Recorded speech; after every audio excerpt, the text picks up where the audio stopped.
छोड़ महाराज की दिव्य वाणी भोग के माध्यम से भी श्रवण करते हैं और सत्संग के माध्यम से भी।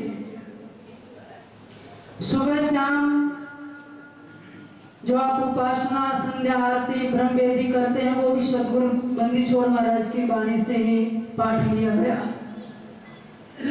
क्योंकि सदगुरु गरीबदास महाराज की वाणी अध्यात्म जगत का संपूर्ण सिलेबस है, जिसमें चारों वेद, 6 शास्त्र, 18 पुराण, उपनिषद, रामायण, भागवत, गीता, अन्य और भी संतों के ग्रंथों का जो निचोड़ है वो सदगुरु जी ने सारा का सारा मोतियों की तरह वाणी के अंदर पिरो गया। इसमें चारों युगों की सृष्टि से लेकर वर्तमान, भविष्य, भूतकाल की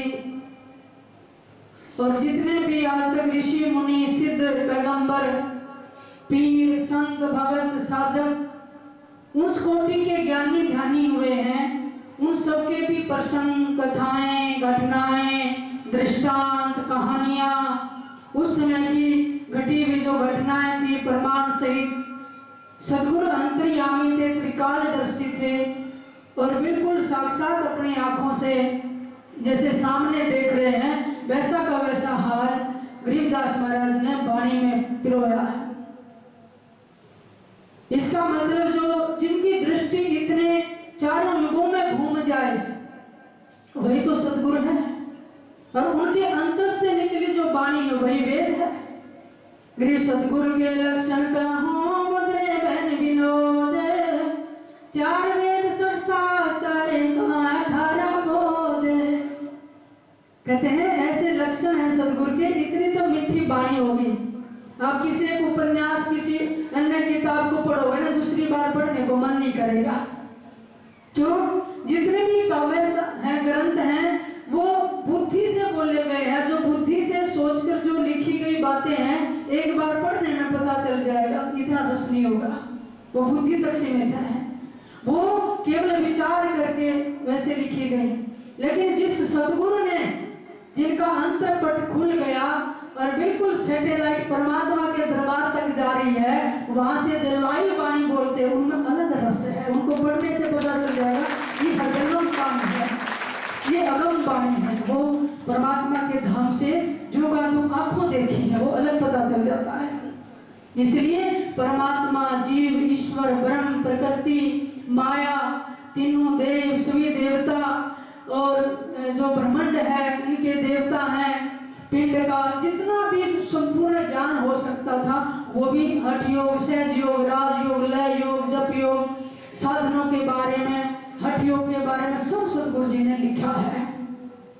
बड़े बड़े ऋषि जो साधना करके परम अवस्था को प्राप्त हो गए, लेकिन कैसे माया ने घेर लिया, वहां से साधना गिरी, फिर उठ गए। तो ऐसी ऐसी सुंदर कथाएं इस वाणी के अंदर मिलेंगी और इन्हीं कथाओं, इन्हीं प्रसंगों, घटनाओं के अनुसार ही आधार लेकर ही हर पूर्णिमा आपको सत्संग सुना जाता है। इसमें हमारा कुछ नहीं है, केवल सदगुरु ने जो लीलाएं लिखी हैं उनकी महिमा गाई है, प्रसंग गाए, बड़े प्यारे गाए हैं, चाहे वो देव शक्तियों के, चाहे ऋषि मुनियों के, चाहे संत महापुरुषों के, वही आपको दिया जाता। ऐसा नहीं कि हम वाणी की आड़ लेकर अपने को बड़ा साबित करने के लिए, वो संत बड़ा था, वो छोटा था, ऋषि मुनि ऐसे थे, देवता ऐसे थे, ये शक्तियां कुछ नहीं, बिल्कुल नहीं। सदगुरु ने जो महिमा लिखी है वही आपको पिरोया जाता है, इसमें हमारा कुछ नहीं है, क्योंकि बहुत प्यारी महिमा सदगुरु ने लिखी है। और संत की महिमा बहुत बड़ी इस जगत में, पूरे ब्रह्मांडों में, सारी सूरज, आकाश, धरती, चंद्रमा और जल, वायु, अग्नि, यज्ञ, तीर्थ कुछ भी है, लेकिन संत नहीं तो सब फीका होगा। इसलिए गरीबदास महाराज ने लिखा, गृह संतों कारण सब रचा, सकल जमी आसमान, चंद सूर्य पानी पवन, यज्ञ तीर्थ प्रदान।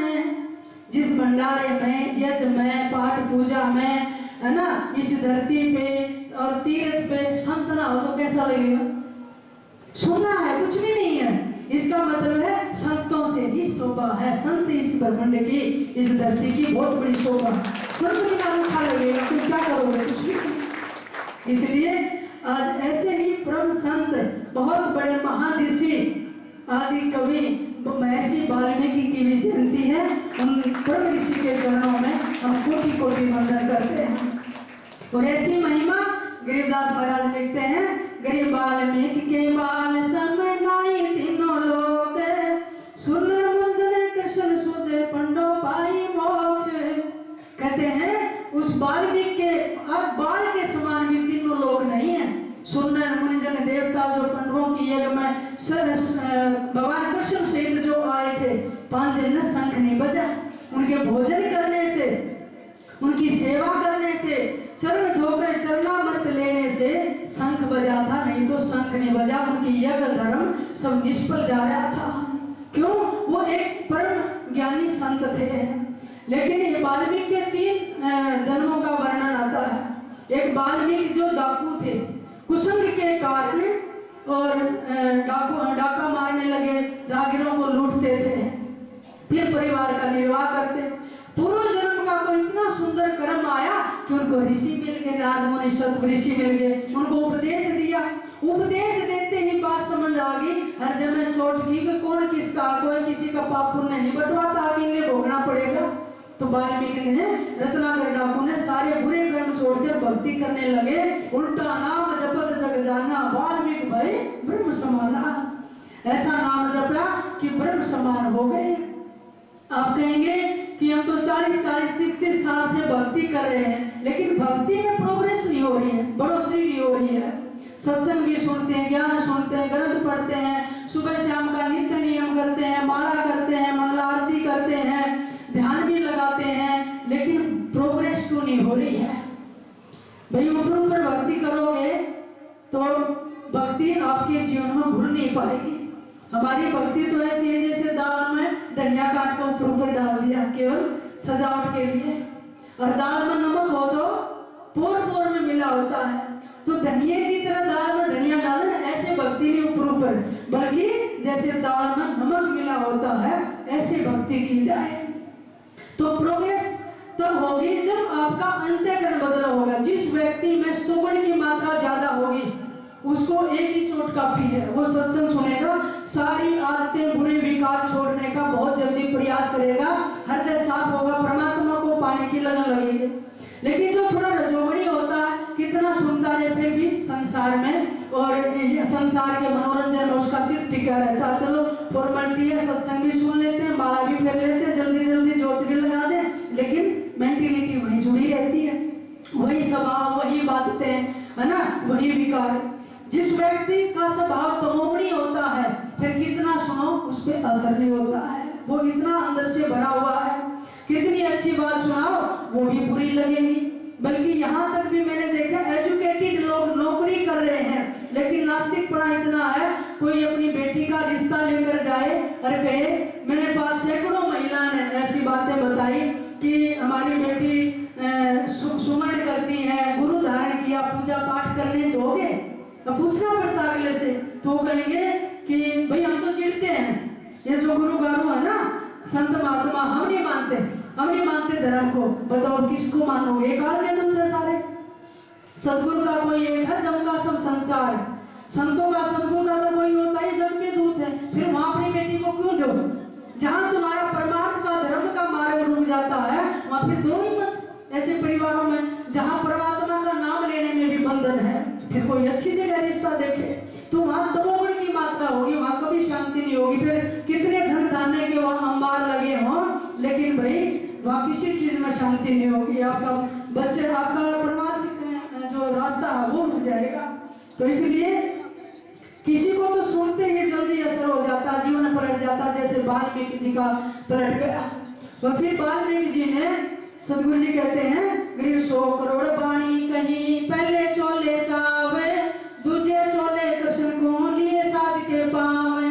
अब यहाँ 2 चोले, 2 जन्मों का वर्णन कर दिया कि देखो एक अनपढ़ वाल्मीकि और संतों की ऐसी कृपा हुई, नाम का प्रभाव ऐसा, भीतर के पट खुल गए और वही इतने बड़े एक संत बने जिनके भीतर से पूरी रामायण निकली, जिसमें 100 करोड़ 1 अरब वाणी बोले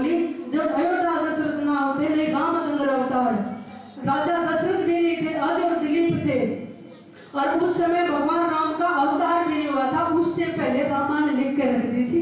सारी घटनाएं क्या क्या होगा, वहां विवाह होगा, सीता ब्याही जाएगी और फिर वनवास मिलेगा और फिर दोबारा फिर वनवास मिलेगा और सीता माँ वाल्मीकि के आश्रम में आएगी और वहां शिक्षा दी जाएगी। ये जब लिख दिया था जब राम भगवान का अवतार नहीं हुआ था। तो ऐसे ऋषि ऐसे संत के चरणों में हम कोटि कोटि वंदन करते हैं। और फिर वाल्मीकि जी ने जब रामायण लिखी सब सुनने के लिए आए, हनुमान जी भी आए। तो हनुमान जी को वाल्मीकि जी ने ये कह के कि आप वानर जाति के हैं, अनाधिकारी हैं भगवान की कथा सुनने में। हनुमान जी थोड़ा नाराज होकर चले गए क्योंकि सारा रोल मेरा, देखो सीता को ढूंढने वाले में सागर पे छलांग मार के मैं गया और वाल्मीकि जी कह रहे हैं कि आप अनाधिकारी हैं। थोड़ी सी ऐसी बाणी निकल गई। तो हनुमान जी ने पत्थरों पर कुरेद कर सारी रामायण लिखी। क्यों? हनुमान जी तो सारी लीला आंखों से देखी थी, बड़ी प्यारी रामायण लिखी जो हर किसी के आसानी से समझ में आए। अब वाल्मीकि जी के पास गए कि देखो मैंने ये रामायण लिखी है, आपने संस्कृत में लिखी, ये साधारण भाषा में है, सब पढ़ेंगे। अब वाल्मीकि जी ने सोचा तेरी कौन पढ़ेगा, अब सबको तो संस्कृत आती नहीं और ये सब की पूजनीय हो जाएगी। तो उन्होंने कहा भी आपने अच्छा नहीं किया, मेरी कौन पढ़ेगा। हनुमान जी का त्याग देखो, सारी की सारे पत्थर समुद्र में डाल दिए थे कि ताकि आपकी वाणी प्रसिद्ध हो। लेकिन वाल्मीकि जी दोबारा जन जन तक घर घर तक आपने इस वाणी को पहुंचाने के लिए दोबारा जन्म लेना पड़ेगा और साधारण भाषा में इस रामायण को फिर गाना पड़ेगा। तो वही फिर चोला छोड़कर द्वापर में, त्रेता से द्वापर में वाल्मीकि बनकर आए जो पांडवों की यज्ञ में उनकी यज्ञ संपूर्ण करवाई। फिर तीसरा जन्म कलयुग में तुलसीदास जी के रूप में आए जिन्होंने रामचरितमानस लिखे। और रामचरितमानस जब पूरी हो गई और सुनने के लिए बड़े बड़े ऋषि मुनि आते थे, तो उसी समय नभादास जी ने भक्तमाल के रचयिता जो कि एक अनपढ़ थे और बिल्कुल अनाथ बालक थे, गुरु की कृपा से उनका भी घट खुल गया। उन्होंने भी चारों युगों के ऋषि मुनि संतों की कथा लिखी, भक्तमाल संपूर्ण हो गई। लेकिन उस माला का सुमेरु नहीं मिल रहा था। जब सुमेरु नहीं मिल रहा था, नाभादास जी ने वृंदावन में बहुत बड़ा भंडारा रखा, महोत्सव रखा, अनेक ऋषि मुनि संत भगत पधारे। अब निमंत्रण दिया था तुलसीदास जी को भी। तुलसीदास जी गए, जब वहां पर भंडारे में भीड़ थी, आगे नहीं जा पा रहे थे, तो सबसे पीछे जहां सबकी पन्ही, जहां चप्पल जूते निकले हुए थे वहां बैठ गए। अब भोजन परोसने वाले आए तो वहां पात्र तो था, खाने कोई ना पत्थर थी, तो वहां पर नहीं मतलब पाहुनी जूती थी वहां रखी हुई थी। तो जब भंडारे की खीर परोसने लगे तो उन्होंने जूती आगे कर दी और जूती में खीर डलवा ली। उस भंडारी ने जाकर भागकर नाभादास जी से कहा कि सबसे पीछे एक संत बैठे हैं, गर्दन नीचे है, राम ही राम राम ही राम, रोम रोम से राम का उच्चारण हो रहा, और जूती में खीर डलवा ली। नाभादास जी भागे आए, जरूर तुलसीदास होंगे, अब तक पधारे नहीं थे। जो है जाकर देखा तो तुलसीदास जी वहां पर विराजमान है। तो कहने लगे तुलसीदास जी आप यहाँ पीछे क्यों बैठे हैं और आपने इस पन्नी में जूती में खीर क्यों डलवा ली। तो तुलसीदास जी कहने लगे तुलसी जाके बदन से दोखे लिख सतराम, ताके पन की पावनी मेरे तन को जाम। ये वृंदावन वासी आए ना जितने, और इनके पांव की जूती में ब्रज रज लगी है, ये भगवान का नाम जपते हैं, और इनके जो जूती मेरा चमड़ा है उसकी जूती बढ़ाकर भी इनके चरणों में पहना दी जाए तो भी कम है, जो धोखे से भी नाम निकलता है। नाभादास जी ने चरण पकड़ लिए तुलसीदास जी के कि मुझे भगत माल का सुमेरु मिल गया। माला फेरते हो ना, उसमें कितने मणि होते हैं? 108, लेकिन होते 109 हैं, उसको काउंट नहीं किया जाता। क्यों? 9 अंक पूर्णांक का प्रतीक है और पूर्ण गुण है परमात्मा, और जो 108 वो किसका प्रतीक है? प्रकृति का, क्योंकि अष्टंगी माया है, उसकी माला फेरी जाती है, लेकिन 9 अंक पूर्णांक है वो नहीं गिना जाता। तो इसलिए पूर्णांक जो सुमेरु है सबसे भक्तों में श्रेष्ठ, तो नाभादास जी ने शरण पकड़ लिए तुलसीदास जी के और वाणी में गाया कलिए कुटिल जीव निस्तार हित वाल्मीकि तुलसी भयो, त्रेता काव्य निमद करी सतकोटि रामायण, एक अक्षर उधरे ब्रह्मत्यादि पलायन। कहते हैं इस कली कुटीर कली काल में जीवों के निस्तार के लिए वाल्मीकि जी ही तुलसी का रूप धारण करके आए हैं।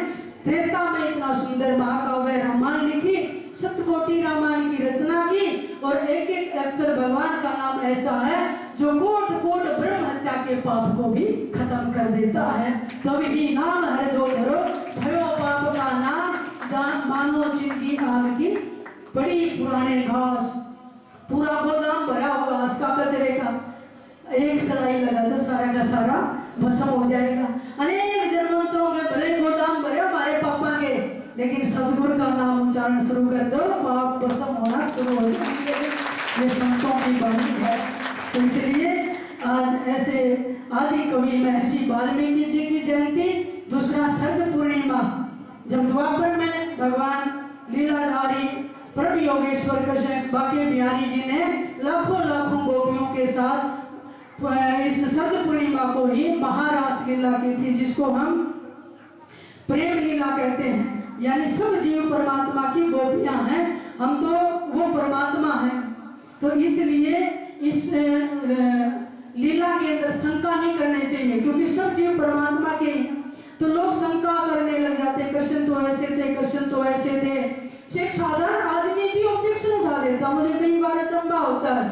अब भगवान ने इतनी बड़ी बड़ी लीलाएं की, अब मिट्टी खाई, माँ ने कहा मुंह खोल के दिखा, तो क्या दिखाई दिया?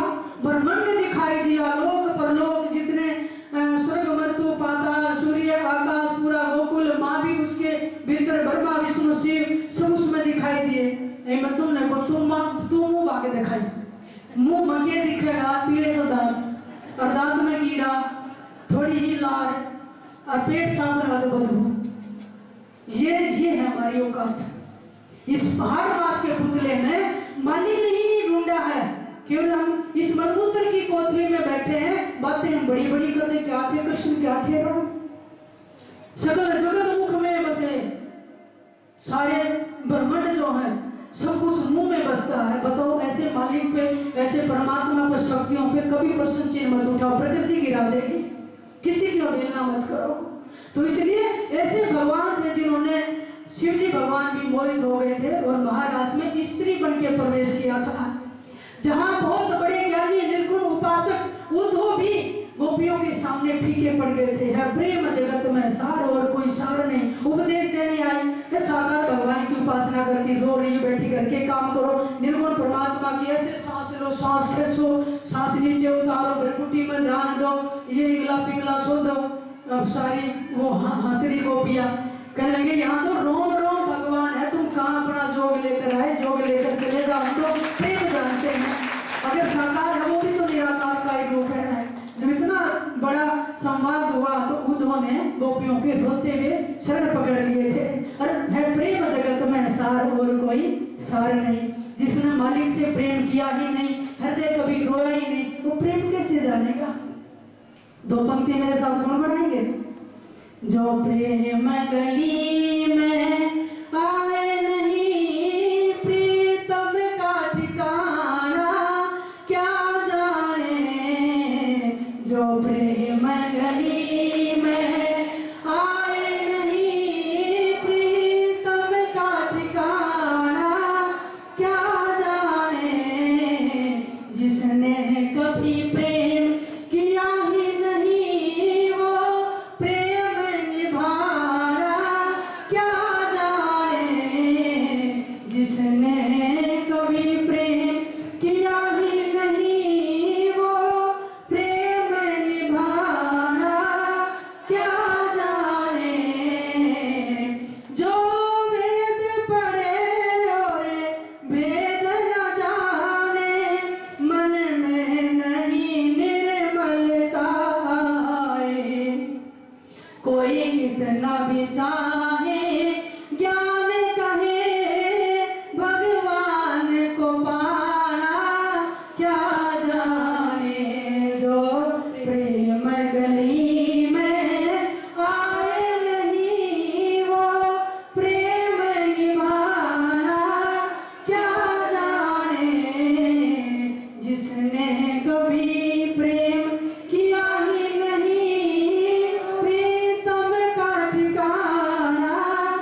जिसने कभी प्रेम किया ही नहीं, प्रीतम का ठिकाना क्या जाने।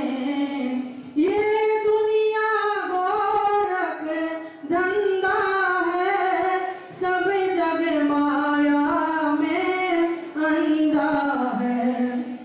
जिसे अंधे ने प्रभु को देखा नहीं, वो रूप बताना क्या जाने। जो प्रेम गली में आए नहीं, वो प्रेम निभाना क्या जाने। अब गोपियां ने प्रेम किया था शुद्ध बुद्ध भूल के एक परमात्मा से, इसलिए तो गोपियां सारी पार हो गई। लेकिन एक खास एक घटना ऐसी घट गई, जिस गोपी ने भगवान से घूंघट कर लिया था, जिसकी जीवन की स्टोरी अधूरी रह गई थी, प्रेम लीला, वही गोपी कौन थी? माधवी, जो कलियों की मीरा बने। और उस भक्तिमती मीरा बाई की भी आज पावन जयंती है। शरद पूर्णिमा के दिन ही भक्तिमती मां मीरा का राठौर वंश में मेड़ता में राव दूधा की पोती रतन सिंह के घर और वीर कुंवरी के गर्भ से मीराबाई का जन्म हुआ था। जो लीला था वो शामिल नहीं हो पाई थी रास लीला में, वो छिपती रहती थी। उसकी सास ने बता दिया, जो घर वाले हैं ना, वो हमें परमात्मा से विमुख करना सिखाते हैं, उसको देख मत लेना, फिर तू अपने कहीं घर की घाट की नहीं रहेगी। तो कृष्ण आगे से आते, मीरा आग चुरा कर भाग जाती थी या घूंघट कर लेती थी, और भगवान पीछे पीछे रहते थे। फिर कहते थे भगवान, अरे गोपी मुंह नहीं दिखाएगी ना, एक समय ऐसा आएगा तू मुझे देखने के लिए रोती रहेगी। वही मीरा थी जिसने पूरे चित्तौड़ को, रेगिस्तान को अपनी आंखों से भिगो दिया था। इतनी आंसू गिरे मीरा के, और आज भी हम भाव के साथ गाते हैं। लेकिन वो स्टोरी फिर शुरू होती है। छोटी सी मीरा अब लगन लगी भगवान को पाने की, कहाँ मिलेंगे, लेकिन सदगुरु बिना नहीं मिलते हैं। टूटा हुआ तार सदगुरु जोड़ सकते हैं। और काशी से चलकर संत मंडली के साथ सुन परम उच्च कोटि के संत रविदास जी महाराज चित्तौड़ में यहाँ मेड़ता में पहुंच गए। राम दूधा जी संत सेवी थे, भंडारा करते, भागवत की कथा होती। और मीरा को उस दिन इतना उत्साह हो रखा, गुरु पूर्णिमा का दिन है, संत बधारे हैं, जैसे आज कुछ नया होने वाला है, क्योंकि मीरा का नया जन्म होना था। गुरु रविदास जी इकतारा लेकर पधारे, मीरा ने घुटने टेककर प्रणाम किया। और फिर सुबह सुबह स्नान करके मीरा आई, पालती मारकर बैठ गई और पूर्ण शिष्या को ढूंढ लिया। गुरु रविदास जी ने उनकी बाल दीक्षा की, मंत्र दे दिया, और बेटी ऐसे ऐसे ध्यान करना, इस मंत्र को जपना, परमात्मा खुद मिल जाएंगे। सामने बैठी हुई मीरा को गुरु रविदास जी कहते हैं, बेटी मेरे सामने करके देख, आंख बंद कर, क्या दिखाई देता? भगवान का नाम जप। और जैसे ही आंख बंद की, पहले त्रिकुटी में गुरु रविदास जी का दर्शन होता है, फिर मीरा भीतर के आकाश में गगन मंडल में सैर करने लगी। देखा वही जो पीछे छूटे थे उनके इष्ट प्रकट हो गए, और भगवान बांसुरी बजा रहे हैं गगन मंडल में। क्यों? गुरु कृपा से इष्ट मिल जाते हैं, इष्ट परिपक्व हो जाते हैं। तो भगवान कृष्ण दिखाई देने लगे। मीरा ने आंख खोली, आंखों से आंसू झर रहे हैं। गुरु रविदास ने पूछा, बेटी क्या दिखाई दिया? अब गुरु तो सब जानते हैं क्या दिखाई दिया। तो मीरा के हाथ में इकतारा पकड़ा दिया गुरु रविदास जी ने, और मीरा ने पहली बार ही गिरधर लाल जी से जो संगीत की शिक्षा मिली थी, अपने गुरु के सामने ही बैठकर वो राग गाया मेड़ता के मेलों में। मैं तो राजी भई मेरे मन में, मोरे पिया मिले एक क्षण में। मैं तो राजी भई मेरे मन में, मोरे पिया मिले एक क्षण में। पिया मिले मोए कृपा कीने, दीदार दिखाया गुरु ने। कहते हैं इतने जन्म बीत गए थे, कितनी बड़ी कृपा हुई गुरु की, क्षण में दर्शन करा दिया, इष्ट प्रकट हो गए। सतगुरु शब्द लखाया अंसरी, ध्यान लगाया धन में। मीरा के प्रभु गिरधर नागर, मगन भई मेरे मन में। मैं तो राजी भई